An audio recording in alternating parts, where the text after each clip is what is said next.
तो आज हम लोग पढ़ेंगे अंडाशय का अनुप्रस्थ काट भाग। एकदम 12th का बोर्ड का विवेक क्वेश्चन है। तो मेरे ख्याल से मैं आप लोगों को प्रत्येक दिन एक एक पॉइंट का जो है अच्छे से डील करने के बाद आपको वीडियो डालते हैं। आप इसको देखने के लिए सब्सक्राइब कर लें, जिससे कि हम वीडियो डालें और कुछ ही समय के बाद आपके नजदीक आपके मोबाइल में वीडियो पहुंच जाए और आप एक अपने बुक के एक भी क्वेश्चन ऐसा नहीं हो जो छूट जाए एग्जाम में। तो आप लोग यहां ध्यान दें कि यहां क्वेश्चन है कि अंडाशय का अनुप्रस्थ काट भाग, मतलब अंडे का कटा हुआ भाग। क्योंकि आप पढ़े हैं मादा के ओवरी के अंदर अंडाणु होते हैं, लेकिन अंडाणु के बारे में हम यहां नहीं जा रहे हैं। यहां जा रहे हैं संपूर्ण ओवरी के भाग का, मतलब ओवरी के भाग का कटा हुआ भाग के बारे में पढ़ना है कि ओवरी के जो भाग होते हैं, ओवरी में क्या होता है, उसमें क्या क्या होते हैं जिसके कारण ओवम का निर्माण होता है, ओवम मैच्योर होते हैं। हम लोग इसके बारे में पढ़ने जा रहे हैं। तो ये जो आप देख रहे हैं फिगर आपके सामने में, ये ओवरी का है, यानी अंडाशय का काट भाग, मतलब कटा हुआ भाग। आपके एग्जाम में आएगा कि अंडाशय का अनुपर, अनु माने छोटा, मतलब छोटे कटे हुए भाग को आता दर्शाने के लिए, छोटे काटे हुए भाग को हम लोग दर्शाए हैं। तो ये जो देखते हैं कि ये जो अंडाशय का भाग होता है, जिसके अंदर ओवम का निर्माण होता है। अब ओवम का निर्माण होगा, यानी एक अंडे जो होते हैं ओवरी होते हैं, ओवरी की लंबाई चौड़ाई होता है। तो ओवरी की कुल लंबाई, आप लोग ऑब्जेक्टिव में भी ये पूछेगा कि ओवरी की लंबाई क्या होता है। ओवरी की लंबाई होता है 3 सेंटीमीटर। कितना होता है? 3 सेंटीमीटर। और ओवरी का चौड़ाई होता है 1.5 सेंटीमीटर। मोटाई होता है 1.0 सेंटीमीटर। यह मतलब अंडाशय का लंबाई और चौड़ाई है। आप देखिए इसके अंदर हार्मोन डिस्चार्ज होता है। कौन सा हार्मोन? Oestrogen hormone. ये जो होता है एपिथेलियम ऊतक के बने हुए होते हैं। इसका जो ये बाहरी भाग देख रहे हैं, ये बाहरी भाग जो है, ये बाहरी भाग को एस्ट्रोमा के नाम से जानते हैं। बाहरी भाग को क्या कहते हैं? एस्ट्रोमा। बाहरी भाग को हम क्या कहते हैं? एस्ट्रोमा के नाम से ये बाहरी भाग को जानते हैं। इसके अंदर क्या होता है, और ये जो देखते हैं ये क्या है? ओवम। आप इतना पढ़ चुके हैं कि एक मादा के ओवरी के अंदर लगभग 5000 ओवम पाए जाते हैं। ये जो है कि ये ओवम है, और ये ओवम के अंदर जो होता है ये न्यूक्लियस, केंद्रक का भाग है, जिस केंद्रक के अंदर विभिन्न प्रकार के पोषक तत्व भरे हुए रहते हैं, जिन पोषक तत्व के कारण ओवम को मजबूती प्रदान मिलता है। और इसी के द्वारा एस्ट्रोजन हार्मोन डिस्चार्ज होते हैं। अगर ये केंद्र न्यूक्लियस नहीं होता, केंद्रक नहीं होता, तो ओवम का डिस्चार्ज नहीं होगा। ये क्या होता है कि ये इसको हम क्या कहते हैं? केंद्रक। और ये जो भाग देखते हैं, ये देख रहे हैं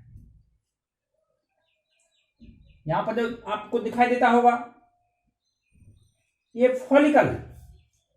ये फॉलिकल क्या होता है कि मतलब कोशिका के अंदर एक झिल्ली जैसी संरचना बने होते हैं। जो झिल्ली जैसी संरचना ओवम को सुरक्षा प्रदान करता है। जब ओवम को सुरक्षा प्रदान करता है तो ओवम आसानी से मैच्योर हो जाते हैं। ये जो भाग देखते हैं, ये जो भाग आपके सामने में है, ये भाग ओवम को बाहर से, अंडाशय को बाहर से सुरक्षा प्रदान करता है। अंडाशय को समान तापमान बनाए हुए रखते हैं, अन्यथा अंडाशय के अंदर तापमान और नियंत्रित हो जाएंगे। तो अंडाशय के अंदर तापमान के लिए भी अति आवश्यक है, ताकि उसको सही मात्रा में तापमान मिलता हुआ रहे।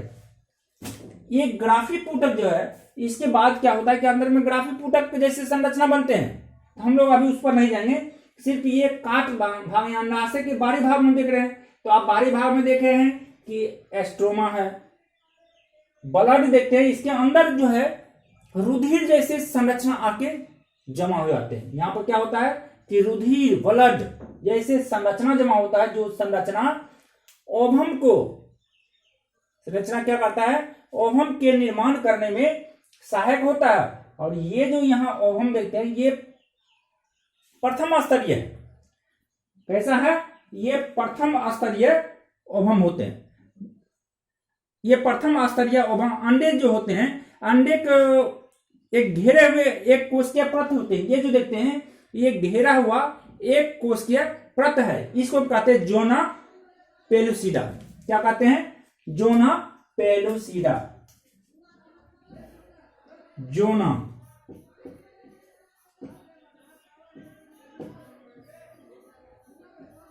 पेलुसिडा क्या कहते हैं इसको। ये जो देखते हैं ये संरचना है, इस संरचना को हम कहते हैं जोना पेलुसिडा।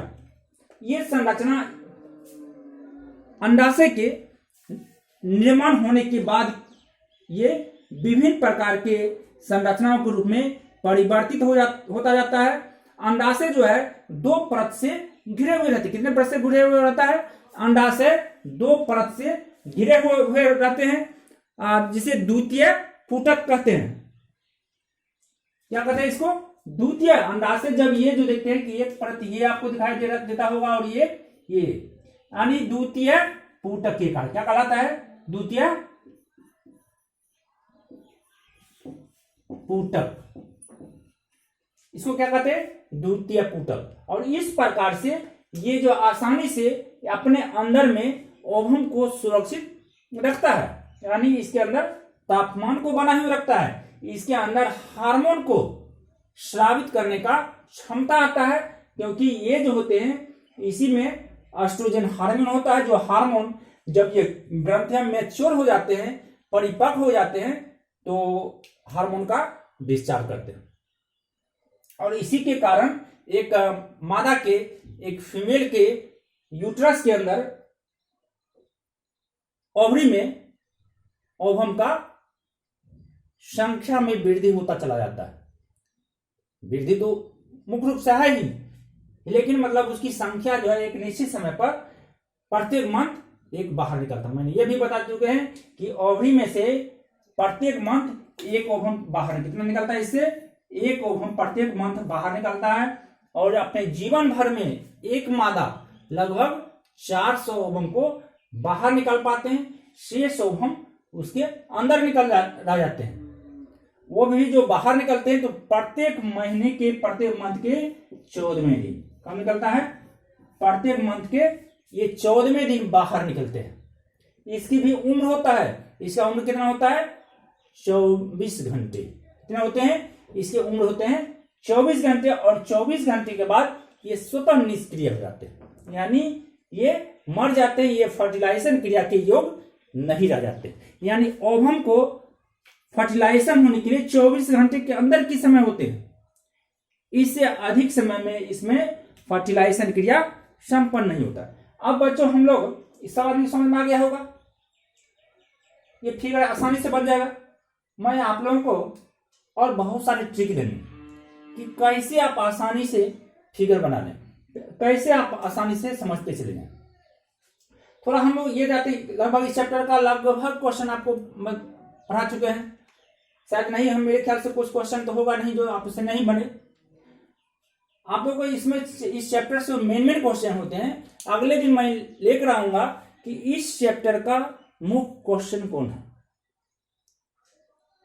क्योंकि मैंने सारे पढ़ा दिए। इस चैप्टर का मुख्य क्वेश्चन कौन है, अब उस क्वेश्चन के बारे में बताएंगे एक बार और हम रिवाइज कर देंगे उस क्वेश्चन को कि ये सब क्वेश्चन आपका मुख्य क्वेश्चन है, ये आपके एग्जाम में पूछा जाएगा। इसमें से ऑब्जेक्टिव आते हैं, जो ऑब्जेक्टिव नीट में पूछा जाता है, जो ऑब्जेक्टिव आपके बोर्ड में पूछा जाता है।